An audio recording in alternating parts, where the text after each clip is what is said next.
Get through. Good job. So today we have a guest speaker. What I'm going to do is I'm going to have Ethan come up and read the scripture first from Genesis chapter 13, and then I'll come back up here. I'll introduce Aaron to you, and then he'll give us the word based on the text. Today, God speaks to us from Genesis 13.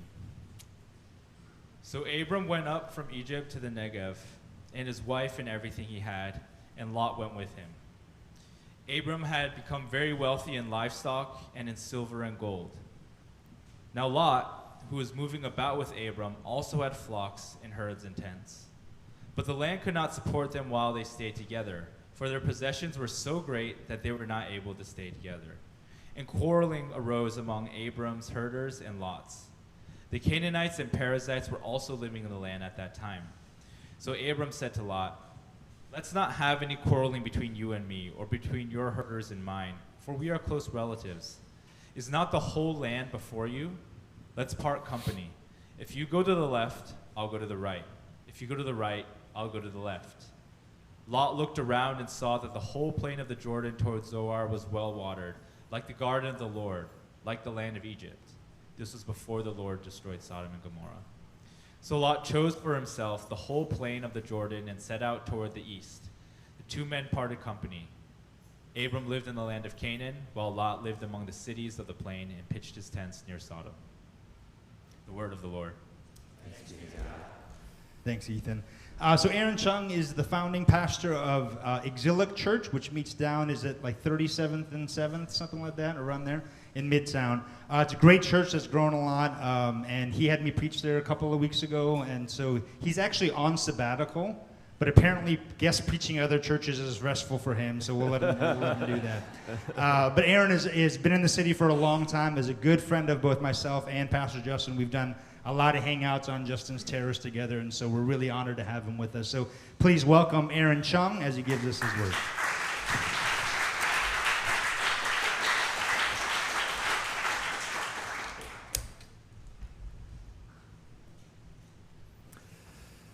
All right, good morning.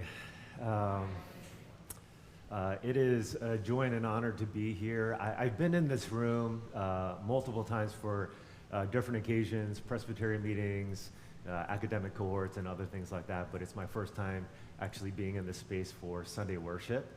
So it's great to be with all of you this morning. I have a ton of respect for Abe, Justin, and the leadership that's here, and so I'm grateful for the invitation to be here this morning.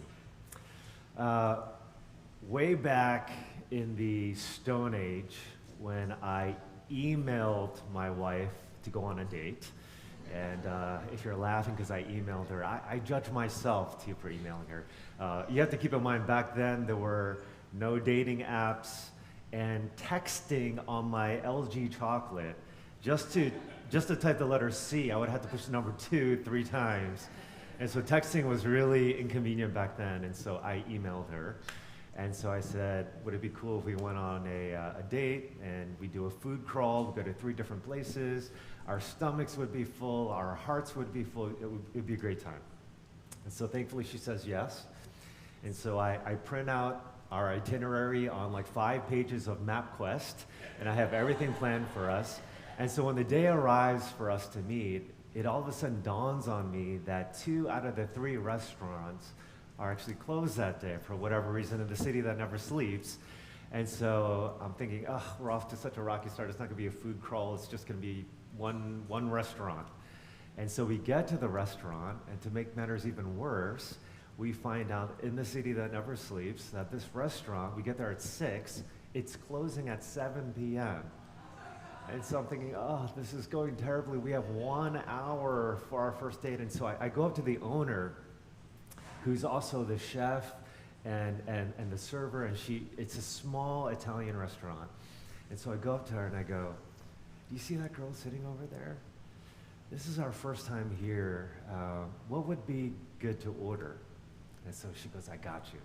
And so I sit back down, and the food is amazing, and it's flowing. And all of a sudden, as I'm talking with my wife, Hannah, it dawns on me that it's been more than an hour that has gone by. And I look around the restaurant, and it dawns on me again that now no one else is here in the restaurant. It's just the 2 of us. And the reason for that is because she closed the restaurant just for us, and she stayed open another 45 minutes just so we could have our first taste. She threw in dessert.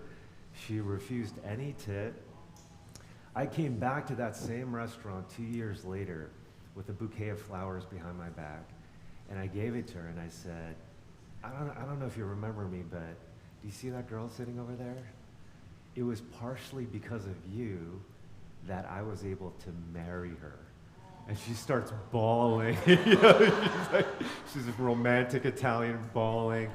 And the reason why I'm sharing this story is because after our first date, we went for a walk. And after we said goodbye, I flip open my LG chocolate. And this time I do text her.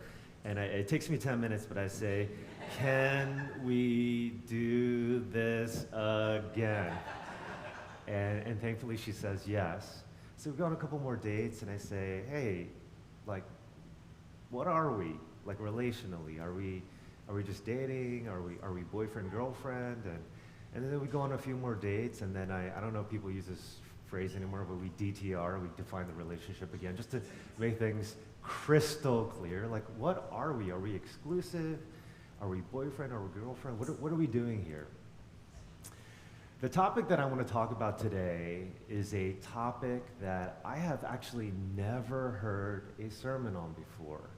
And when you first hear it, it actually almost sounds unbiblical and unchristian, but I can assure you is actually quite biblical and at the heart of the gospel itself. And that is the topic of relational alignment. Now, what is relational alignment? Well, here is what relational alignment is not. Relational alignment is not ghosting on people or cutting people out of your life because they are a slight inconvenience to you or a slight burden on your life. That is not relational alignment. That is actually unbiblical.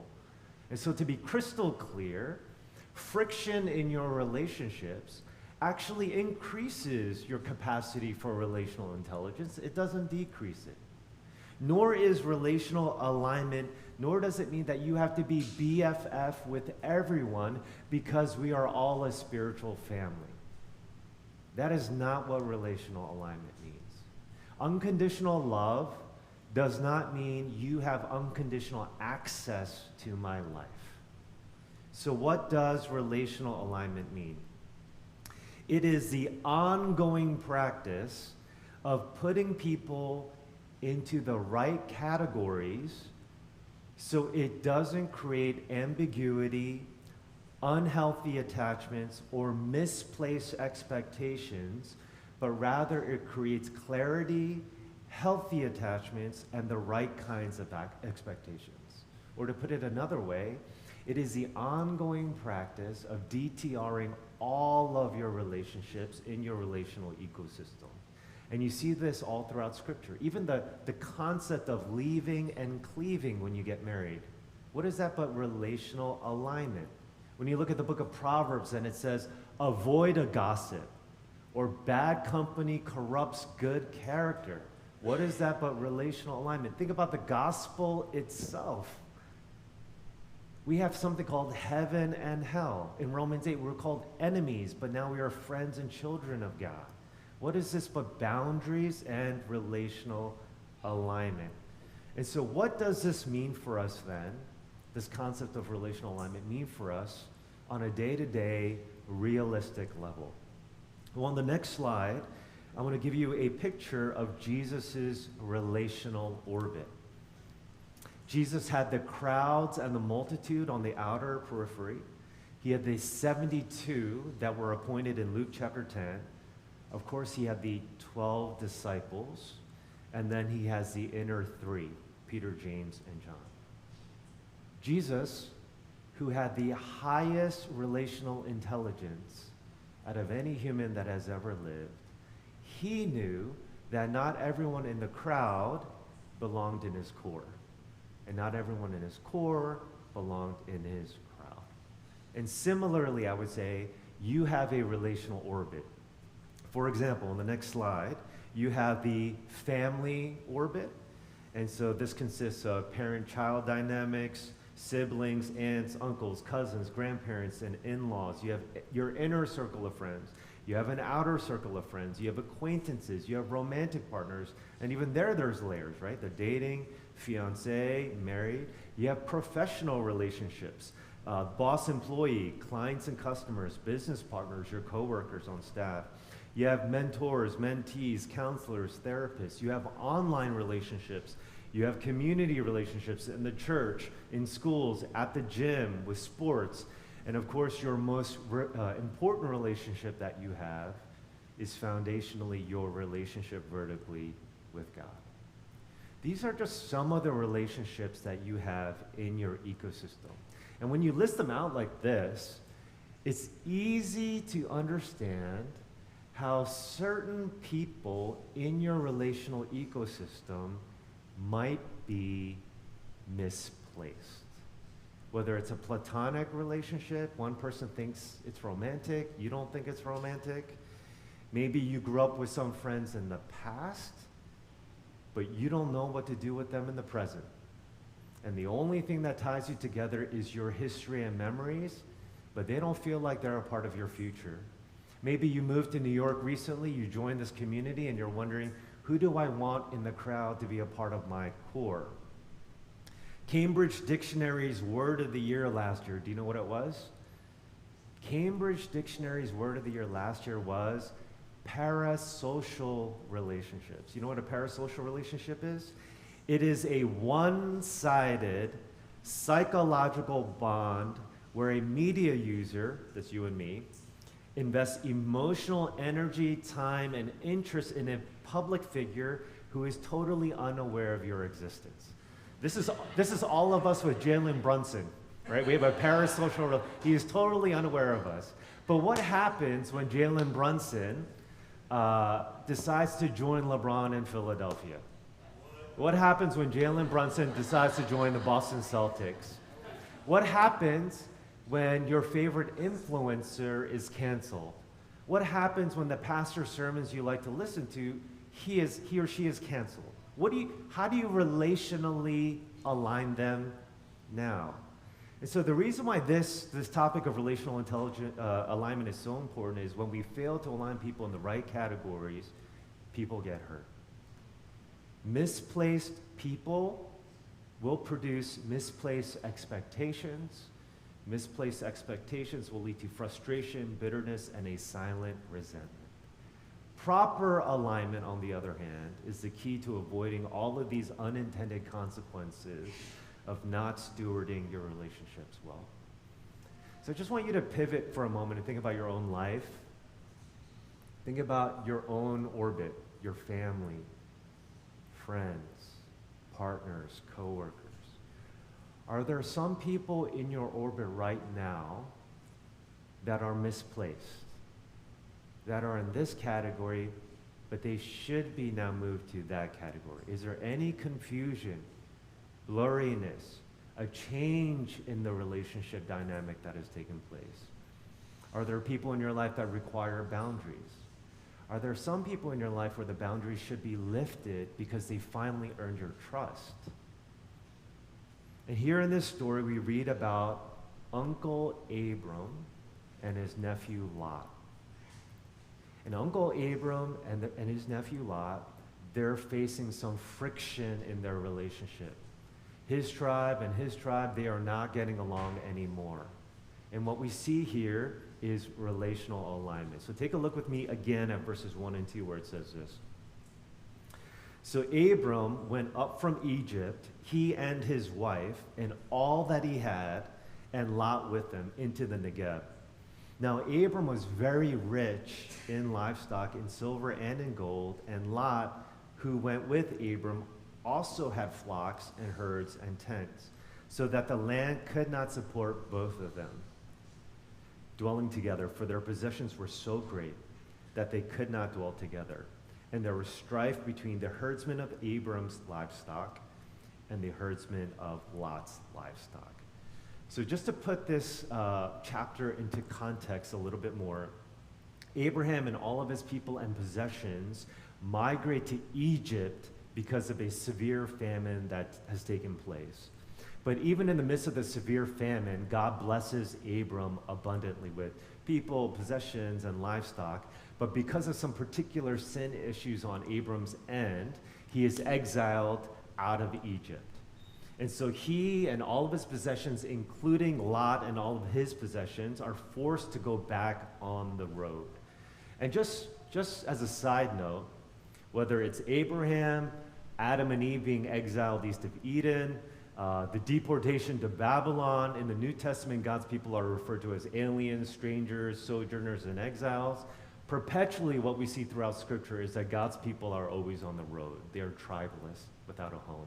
Did you know that the word Hebrew, in Hebrew, you know what that means? Hebrew in Hebrew means to pass to the other side. This is why in the next chapter, Abram is referred to as a Hebrew for the very first time. And so Abram and his nephew Lot are now back on the road. The problem was that the land that they currently lived in could not support the weight of both of their lives. And so just like there was no room for Jesus in the inn, there is now no room for both Abram's crew and Lot's crew to dwell in the same land. So today, if you're really wealthy, you have your assets and wealth tied up in invisible things like crypto, real estate, stocks, investments. Back then, if you were wealthy, your wealth was tied up in physical things. So livestock, people, and possessions. And so their wealth was just getting to a point where it was no longer tenable for them to coexist together. And so you can imagine Abram's tribe, his herdsmen bringing the cattle down to the best patch of grass and water, Lot's tribesmen and herdsmen bringing his cattle to the best patch of grass and best spot of water. And you can see how it looked like Times Square with all these animals bumping into one another, passive-aggressive comments that all these herdsmen are making to one another. And it gets to a point where the tension is bubbling up. The friction is bubbling up to a point where it gets to Abram's ears and to Lot's ears. And their situation is no longer tenable for them to exist together. And even though Abram and Lot lived in a completely different setting and a completely different time, I can't help but think that a lot of the friction that they're experiencing in their relationship is not that different than the kind of friction that we experience in our relationships today. You don't have to raise your hand, but how many of you right now are experiencing some kind of tension and friction with family members or friends? Over the past 2 years, there's been a growing movement, particularly amongst Gen Z, and Gen Z already is 14 to 29 years old. Gen Alpha is already coming. There's been a movement amongst Gen Z where they're going non-contact or cutting off their parents. According to the sociologist Carl Pillimer at Cornell, 27% of Americans over the age of 18 are estranged from a family member. In Pillimer's new book, Fault Lines, it says that that number, 27%, is likely an underestimate since people are reluctant to acknowledge their family baggage. And I am not saying that what Gen Z is doing is right or wrong by cutting off their parents. If you knew anything about my own family history, you would know that I am the most empathetic to what Gen Z is doing today. So I am not condoning it, nor am I condemning it. But what I am trying to say is, my point is this: all of us experience friction in our relationships. All of us. Family, friends, coworkers, people from the past, people right now. We all experience friction. And Abram, sensing that there is growing tension between him and his nephew, they part ways. And so we read in verse 8 through 9 where it says this: Then Abram said to Lot, "Let there be no strife between you and me, and between your herdsmen and my herdsmen. For we are kinsmen, we're family. Is not the whole land before you? Separate yourself from me. If you take the left hand, then I will go to the right. Or if you take the right hand, then I will go to the left. Sometimes the most loving thing you can do for another person is to go your separate ways. I bet you never thought you hear that in a Sunday sermon, because all we hear about is forgiveness and reconciliation. Let me just say that again. Sometimes the most loving thing you can do for another person is to go your separate ways. Sometimes love does require distance. Sometimes love does require boundaries, whether it's a romantic partner that you broke up with. Maybe you just become Christian and your old group of friends are not influencing you in the best way anymore, and so it requires some boundary and some distance. Paul and Barnabas had to separate because of a third person named John Mark, and they had to go their separate ways. Sometimes the most loving thing you can do for another person is to go your separate ways. But the manner in which you do it is everything. Uncle Abram wants to prioritize peace with his nephew Lot because they're family. And so he says, separate yourself from me. And you know that Abram is doing this in a loving way, because nowhere in this text do we read about Lot saying, Uncle Abram, that's jacked. You know, I have father issues. You're like a father to me. How could you do this to me and abandon me? We don't read anything about that. But what we do read about is how Abram gives Lot first dibs on what land he wants to pick, which is a demonstration of love. Abram, what we also see is a demonstration of Abram's faith, because he didn't know what direction Lot was going to go in. We see a demonstration of conflict resolution, where he's thinking about the other person ahead of himself. But what we also see is here in this text is a demonstration of Lot's immaturity.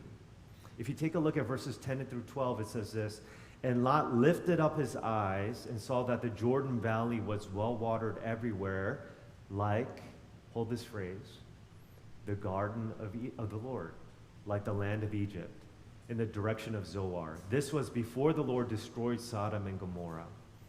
So Lot chose for himself all the Jordan Valley, and Lot journeyed east. Thus they separated from each other.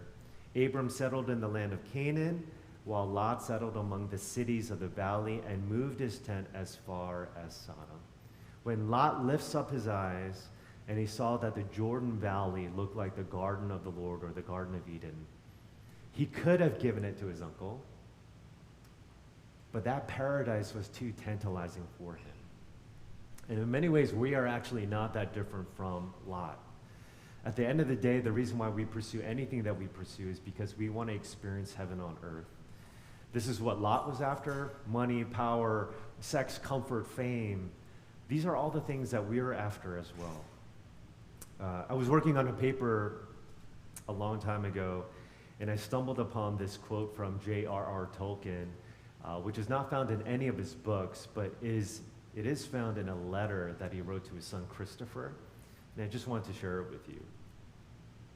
Tolkien writes to his son, "We all long for it, that is Eden, and we are constantly glimpsing it. Our whole nature at its best and least corrupted, its gentlest and most humane, is still soaked with this sense of exile." This is what Lot is after. This is what we're all after. But in the words of one of my favorite Tolkien characters, Gandalf, not all that glitters is gold. And so what we see here is a contrast between Lot's maturity and Abram's maturity, because in Hebrews 11 it says this about Abram. By faith, Abraham, when called to go to a place he would later receive as his inheritance, he obeyed and went, even though he did not know where he was going. By faith, he made his home in the promised land like a stranger in a foreign country. He lived in tents, as did Isaac and Jacob, who were heirs with him of the same promise, for he was looking forward to the city with foundations, whose architect and builder is God. Both Lot and Abraham were looking for Edenic cities. Lot sought after it with palm trees and beaches. Abraham was seeking the city whose architect and builder is God.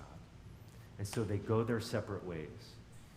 And when they go their separate ways, even though they now have boundaries, you can see how Abraham still loves his nephew Lot. And we know that because in the very next chapter, we find Lot in trouble because he becomes a prisoner of war. And this is what we read in Genesis 14. It says this: when Abram heard that his relative Lot had been taken captive, he called out 300 Spartans, 318 trained men born in his household, and he went in pursuit as far as Dan. During the night, Abram divided his men to attack them, and he routed them, pursuing them as far as Hobah, north of Damascus. He recovered all the goods and brought back his relative Lot and his possessions, together with the women and the other people. When Abram hears that his nephew Lot has been taken captive, this is like a scene from a Liam Neeson movie. He pursues him in the middle of the night with 300 armed men, and they capture him back. The very person he separated from is now the very person he is hotly pursuing. Now, when you hear a story about someone that separates themselves from another person, but is now pursuing them, what story does that kind of sound like? The gospel of Jesus himself. This is why John Calvin actually referred to God as what? The hound of heaven, who is always pursuing us. And we see that even though because of our sin, there is a separation between us and God, Adam and Eve are exiled east of Eden. There's literally a boundary with cherubim with flaming swords that is preventing us from reconciling with God. God the Father sends our elder brother, Jesus Christ, to be our advocate, to die for our sins and transgressions so that we can be reconciled with God the Father again. This is a picture of the gospel itself. And that pursuit of love, even in the midst of difficult people, has to animate all of our relationships. I don't care how hard it is. That pursuit of love has to animate all of our relationships. Many moons ago, a buddy of mine, his fiancée, she lost her diamond ring in the middle of a park. And so she's freaking out. He's freaking out because of all the money he spent. And so we're literally on our hands and knees in the middle of a park, combing through the park looking for this diamond ring. And so my buddy has this great idea. He said, let's go to Lowe's and we'll get metal detectors and we'll comb through the entire park looking for the ring. And so we get 2 metal detectors, and thankfully we were able to find the diamond ring. And because we're cheap, we immediately returned the metal detectors because it was only an hour or so. But we find the diamond ring. Hypothetically, if my friend's fiance didn't lose her diamond ring, but she lost her hairpin, do you think we'd be on our hands and knees pursuing this lost hairpin? Probably not. Why? Because you only look for something, you only seek for something that's lost when it's valuable to you. What does Mark 10 say? For the Son of Man came to seek and to save that which was lost. Who is that? That's you and me. We're not hairpins. We are diamond rings. And it is that pursuit of love, even in the midst of our sin, that separates us, that we experience reconciliation. That is the kind of love that should animate our ecosystem. And at the same time, in the words of the Apostle Paul, so far as it depends on you. And there will be moments where that one-way love is not reciprocated to a two-way love. And that's the painful part. There are times where that other person is no longer safe. And so at the same time, as we pursue one another with love, wisdom would behoove us at times to realign certain people in our relational ecosystem. Let me ask you two questions as we wrap up. Let me set it up like this. One of my friends, I was driving one of my friend's cars a while ago, and I noticed that even though the steering wheel was very straight, the car kept drifting to the left. And the reason why the car kept drifting to the left was because his tires were misaligned. And so what happens when your tires are misaligned is you drift. At worst, you could crash. And so I would say similarly, when there are people in our relational orbit that are misaligned, at worst, or at best, that relationship will slowly drift apart. At worst, if they're not properly recategorized, that relationship will crash and burn. So I want to close with two thoughts. Number one, which is your most important relationship, your relationship with God. Have you moved God from your core into the crowd? Have you, without even knowing it, realigned God into the periphery? Have you misaligned God? And what can you do to move him from the crowd back into the core of your life so that he is the number one relationship that you are anchoring your life to? Number two, as you think about horizontally your other relationships, family, friends, coworkers, are there any people that need to be realigned? Are there any people that are misaligned? Are there any people that you need to reconcile with? Are there any people that you need to actually have distance with and have boundaries with? Are there any people that you need to lift the boundaries because they are working hard to earn your trust back? Who are those people? I want to give us just a couple minutes to think about those things. Your relationship with God vertically, your relationships with others horizontally. Just want to give you a minute or two. You can close your eyes, you can pray, and then I'll close our time in prayer. But think about who those people might be. Think about what God is calling you to do, particularly if it's hard and requires grief. And just ask God for the power when you feel not confident to have those conversations and those alignments take place. Just want to give you a minute or two to think about those things and to pray about it, and then I'll close our time in prayer.